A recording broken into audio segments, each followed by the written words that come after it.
Coming up today, it's all about beans. And planting carrots in a container. All that and more coming up today on the Wisconsin Vegetable Garden.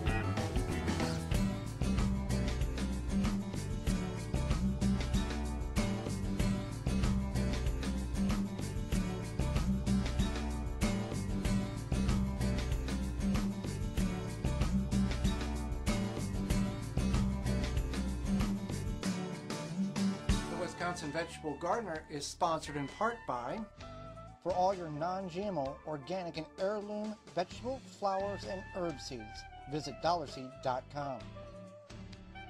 Sioux Growing Supply, located in Wausau, Wisconsin, focusing on certified leaf compost, an excellent amendment for poor soil, retains moisture and adds nutrients, which equals less watering. Available in labor-saver, pre-filled trays and pots, bag and bulk. Visit SiouxCompost.com. Organic fertilizer for the health-conscious organic home gardener. Family owned and operated. Visit thewiveggardeners.com. Don't poison your soil with municipal water. Attach a body, mind, and soil hose filter. Free shipping exclusively through the WisconsinVegetableGardener.com. Just click on the body, mind, and soil icon. Authentic Haven brand soil conditioner for the home gardener. Easy to brew. Visit ManureTea.com. No measuring, no thinking. Stamp it, plant it, stop plotting, start planting. GardenStamp.com. Welcome to the Wisconsin Vegetable Gardener. I'm Joy Baird. Well, it's all about beans today, and there's all kinds of different beans that you can plant, from bush variety to pole beans. The difference being pole beans will take longer to reach maturity, and bush beans will take shorter time. Bush beans will typically take about 40 to 50 days. They'll run for about a 2-week span, and then that'll be it. Pole beans, on the other hand, will take about 65 to 70 days to reach maturity, run for that about 2-week span, and then that'll be it. They will, if you let them grow, they'll trickle on a few more buds. Whichever method you find is most efficient for your garden, that's the one you should do. We don't have a whole lot of ground space left in our large garden here, so we've converted and made a pole bean trellis with some string here, and we've got a main support string across the top. We've got a post every couple of feet as a support. So we've already planted, as we did on the program a couple of weeks ago, we did some beans in paper towel tubes, and we've already planted those a week or so ago, and they've taken very well. So that was a very good project, a very good DIY to get a jump start on beans here.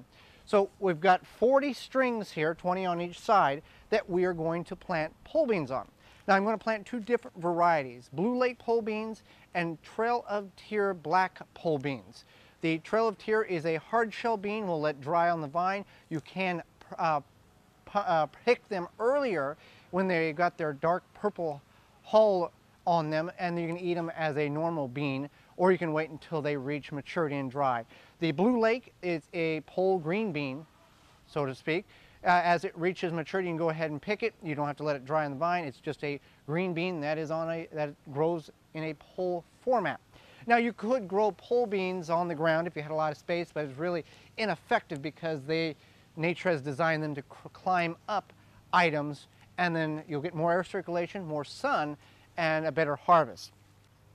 As we have earlier with our paper towel tube beans, worked very well. Maybe you don't have the space and you just want to put the beans directly in the ground. That's fine. You want to wait until your soil temperature is about 60 degrees. Beans are a summer crop. They're not a cool weather crop, they're a warm weather crop, so you don't want to put them in too early, otherwise they will rot in the ground, or if they do germinate and it's too cold, they're not going to do well and they'll potentially die on you. So it's just better to not take the chance and wait until the temperatures are adequate for the appropriate crop that you're putting in the ground. So with the method we have set up, and there's endless varieties and techniques on how to create pole trellises, as long as they're crawling up something, even a fence would work great. Again, if you're sharing a fence with a neighbor, you might want to check to make sure that that is okay with them. So we're just going to we'll go start right here, and the way we've got this set up is we're just going to dig a hole. Okay, so we're going to take right here, we're just going to lightly loosen the soil. And by each string, we're just going to drop a seed in. Now I've got, again, 40 strings here, so I can potentially have 40 plants, and that's what we're going to put in. I'm going to put about 30 the Blue Lake, and then about 10 or so of the Trail of Tears, just because the Trail of Tears have heavy producers, and I want to dedicate most of this to green beans, which we will harvest and then potentially freeze instead of canning. We find that to be the best method. So you can get pole beans or beans in any type of shape and color. These have got a powder on them that will prevent insects from eating the seed until they reach germination time. And you can get them in any, and there's nothing harmful with these. These are just some extra that our seed provider sent to us. All right, so we're just going to we've loosened the soil. We're going to put the bean about a ½ inch down, cover it up. Now the thing with the beans, as they grow, they're going to put tentacles on, and they're going to end up looking for something to grab onto, and that's what these strings here will allow them to do. And the way I've got this set up is I've got this in quadrants that these strings are on poles. So if I need to back the string off or bring the string in, I can do that. All right, so the way we're going to plant these beans are, we're going to go about a ½ inch deep.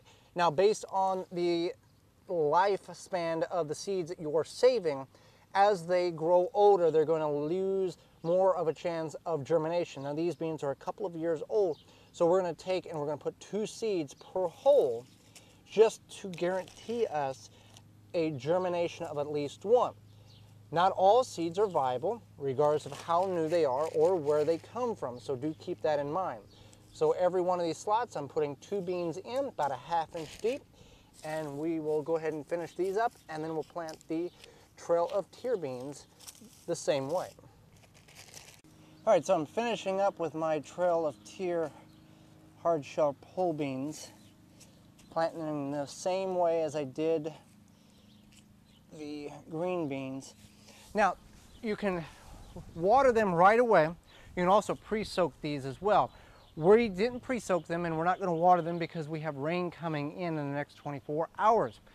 That is the best time you could potentially plant, is when you know rain's coming, but we all don't have that time. So if it's not going to rain after you plant them, thoroughly wash or soak them in with water, get them hydrated real good, and then in about 5 to 8 days, you'll begin to see them germinate, and in probably about 2.5 to 3 weeks, you'll start seeing them potentially grab on the string based on how quickly they grow.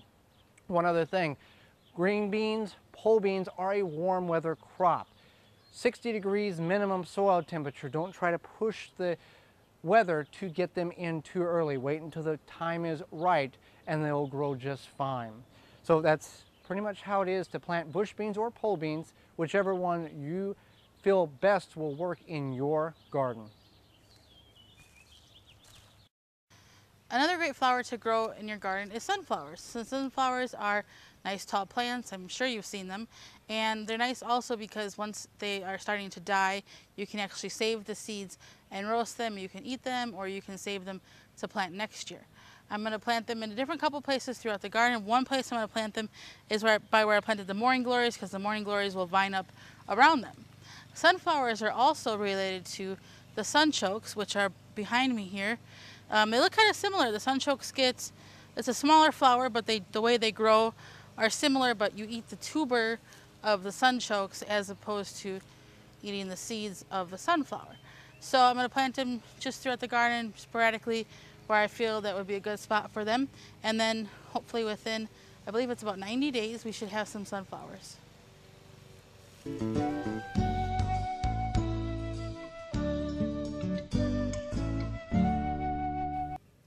All right, so we're planting carrots in a container, and this is actually a self-watering container that we had made. But if you don't have a self-watering container, you can just plant them in some other sort of container. Just make sure it has drainage holes. As we have next here, we have the little acre. You could even do like a 5-gallon bucket or something, just as long as it has the proper drainage holes. Then you want to fill it with some good compost like we have here, the certified leaf compost from Sue. Now, in a previous quick tip, we had showed that you can take the sand with the carrot seeds, since these seeds are so tiny, and broadcast them around, and it makes it easier to plant them as opposed to trying to get each tiny seed in a hole. So what I'm going to do here is I'm just going to take my sand and some of my seeds, and I'm going to broadcast them in this container and then kind of mix them in. All right, and these are rainbow carrots, and kind of sprinkle it around. All right, and then what you can do is you can just take, if you have a little fork like this, you can just kind of mix them in like so, so that they get mixed in, or you can just cover them with soil if you don't have any sand, but maybe you know somebody who has sand and then you can use some. You can also use potting soil as a substitute for sand. So there you have it, carrots in a container. Thank you for watching. I'm Holly Baird. This has been, for more organic gardening and home food preservation, this has been the Wisconsin Vegetable Gardener. For more information, please visit thewwisconsinvegetablegardener.com.